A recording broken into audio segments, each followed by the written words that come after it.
নমস্কাৰ বন্ধুসকল, স্বাগতম জনাইছোঁ আপোনালোকক পুনৰ অন্য এটা ভিডিঅ'ৰ মাধ্যমেৰে মোৰ চেনেললৈ। বন্ধু বান্ধৱীসকল, স্বৰ্গ আৰু নৰক এই কনচেপ্টটো আমাৰ বহুত আগৰ পৰা আমি জানো। ক'বলৈ গ'লে যেতিয়াৰ পৰা আমি জন্ম লাভ কৰি যেতিয়া আমি জ্ঞান ল'বলৈ আৰম্ভ কৰোঁ, ঠিক আছে, তেতিয়াৰ পৰাই আমি এই স্বৰ্গ আৰু নৰকৰ কনচেপ্টটো জানো। সৰুৰে পৰা আমাক আমাৰ বয়োবৃদ্ধজনে বা মা দেউতাহঁতে শিকাই আহিছে যে ভাল কাম কৰিব লাগে, কৰ্ম সদায় নিজৰ ভাল ৰাখিব লাগে, তেতিয়া মানুহ সৰগত যায়। আৰু যদি কৰ্মফল বেয়া হয়, যদি দুষ্কৰ্ম হয়, তেতিয়াহ'লে কি হয়, সেই মানুহৰ বাবে নৰকৰ পথ সদায় খোলা থাকে বা সৰগৰ পথ বন্ধ হৈ যায় আৰু নৰকৰ পথ খোল খাই যায়। আৰু এই একেটা কনচেপ্টকে বন্ধু বান্ধৱীসকল বিভিন্ন ধৰণৰ আমাৰ হিন্দু যিবিলাক ধৰ্মশাস্ত্ৰ আছে তাতেও কোৱা হৈছে যে মানুহৰ কৰ্ম লগতে মানুহৰ যি গতি, ঠিক আছে, মৃত্যুৰ পিছত মানুহৰ যি গতি, সেই গতি নিৰ্ভৰ কৰে মানুহৰ জীৱিত অৱস্থাত মানুহে কৰা কৰ্ম ফলৰ ওপৰত। অৰ্থাৎ যদি আপোনাৰ কৰ্ম ভাল হয় তেতিয়াহ'লে আপোনাৰ সৎগতি হ'ব, আৰু যদি আপুনি দুষ্কৰ্মী বা আপোনাৰ যদি কৰ্ম বেয়া হয় তেতিয়াহ'লে আপুনি নৰকত পৰিব বা নৰক ভুঞ্জিব লাগিব, ঠিক আছে। এতিয়া আজিৰ ভিডিঅ'ৰ জৰিয়তে আলোচনা কৰিম যে কি এনেকুৱা 5টা কাম আছে, যি 5টা কাম যদি আপুনি আপোনাৰ জীৱনত কৰে বা এই 5টা কামৰ ভিতৰত যদি এটা বা দুটাও যদি আপুনি আপোনাৰ জীৱিত অৱস্থাত কৰি থয়, তেতিয়াহ'লে আপোনাৰ কাৰণে নৰকৰ ৰাস্তা সদায় বন্ধ হৈ যায়। অৰ্থাৎ আপোনাৰ নৰক যোৱাৰ কোনো চান্স নাথাকে আধুনিক ভাষাত ক'বলৈ গ'লে, আৰু সৰগৰ ৰাস্তা আপোনাৰ কাৰণে সদায় খোল খাই যায়, ঠিক আছে। আজি সেই বিষয়ে আলোচনা কৰিম কি এনেকুৱা ধৰণৰ 5টা কাম, যিকেইটা কাম কৰিলে মানুহৰ মৃত্যুৰ পিছত সৰগগামী হয় আৰু নৰকৰ ৰাস্তা তেখেতৰ কাৰণে সম্পূৰ্ণৰূপে বন্ধ হৈ যায় বা নৰকগামী নহয়। বন্ধু বান্ধৱীসকল, গৰুড় পুৰাণ অনুসৰি 28 প্ৰকাৰৰ নৰক আছে বা নৰকৰ বিষয়ে বৰ্ণনা কৰা আছে গৰুড় পুৰাণত। কিন্তু তাৰোপৰি কিছু ধৰ্মশাস্ত্ৰত, যেনেকুৱা ধৰণৰ আপোনাৰ বিষ্ণু পুৰাণত উল্লেখ আছে 36 প্ৰকাৰৰ নৰক কুণ্ডৰ বিষয়ে, ঠিক আছে বন্ধু বান্ধৱীসকল। আৰু গৰুড় পুৰাণ আৰু সকলো ধৰণৰ পুৰাণতে কোৱা হৈছে যে মানুহৰ যেনেকুৱা মতি, ঠিক আছে, জীৱিত অৱস্থাত মানুহৰ যেনেকুৱা মতি হয়, মৃত্যুৰ পিছত সেই মনুষ্যৰ আত্মাৰ তেনেকুৱা গতি হয়। মানে মই অলপ আগতেই কৈছিলোঁ, যদি আপোনাৰ মতি ভাল তেতিয়াহ'লে আপোনাৰ সৎগতি হ'ব। মতি বা কৰ্ম, মতি মানে কৰ্ম, সেই মতিৰ ফলতে আপুনি কৰ্ম কৰিব। আৰু যদি আপোনাৰ মতি বেয়া তেতিয়াহ'লে আপোনালোকৰ কি হ'ব, আত্মাৰ লগত দুৰ্গতি হ'ব আৰু আপোনাৰ আত্মা ৰৌ নৰকত পৰিব। তেতিয়াহ'লে আহক এতিয়া আমি আলোচনা কৰোঁ কি উপায় অৱলম্বন কৰিলে, কি 5টা উপায় অৱলম্বন কৰিলে মানুহে নৰক যন্ত্ৰণা ভোগাৰ পৰা হাত সাৰিব পাৰে আৰু মৃত্যুৰ পিছত তেখেতৰ আত্মা গৈ পেলাই সৰগৰ সুখ ভোগ কৰিব পাৰে। ইয়াৰ ভিতৰত প্ৰথম উপায় হ'ল বন্ধু বান্ধৱীসকল, নৰকৰ যাতনাৰ পৰা ৰক্ষা পোৱাৰ কাৰণে বিদ্বান লোকে সদায় বেদৰ চৰ্চা কৰিবলৈ কয়।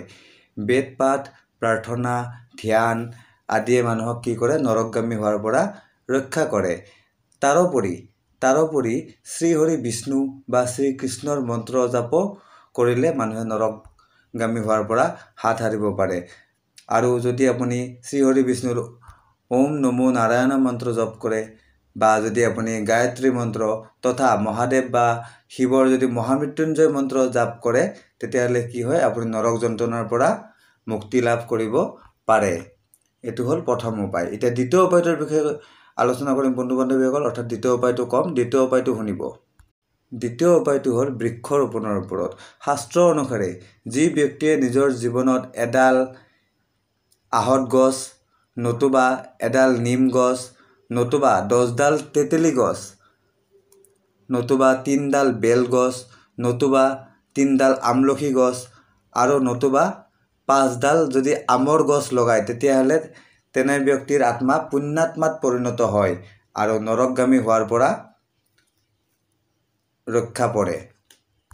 ইয়াৰ উপৰিও আপোনালোকে যদি এডাল বৰগছ বা এডাল ডালিমৰ গছ, এডাল নৰসিংহ গছ বা এডাল জামুৰ গছ, এডাল যদি তুলসী গছ, আৰু যদি এডাল নেমু যিটো আমাৰ নেমু ব্যৱহাৰ কৰোঁ সেই নেমু গছ, ঠিক আছে, অশোক গছ, নতুবা যদি চামেলিৰ বৃক্ষ বা চামেলিৰ গছ যদি আপোনালোকে ৰোপণ কৰে তেতিয়াহ'লেও আপোনালোকৰ কি হয়, কায়া নিৰোগী হৈ থাকে আৰু আপোনালোকৰ যি আত্মা সেই আত্মা পুণ্যাত্মাত পৰিণত হয় আৰু নৰক দৰ্শনৰ পৰা বিৰত থাকে। আৰু এনে ব্যক্তিসকলৰ জীৱনকালতো সদায় ঘৰত ধন সমৃদ্ধি আৰু শান্তি বনি থাকে।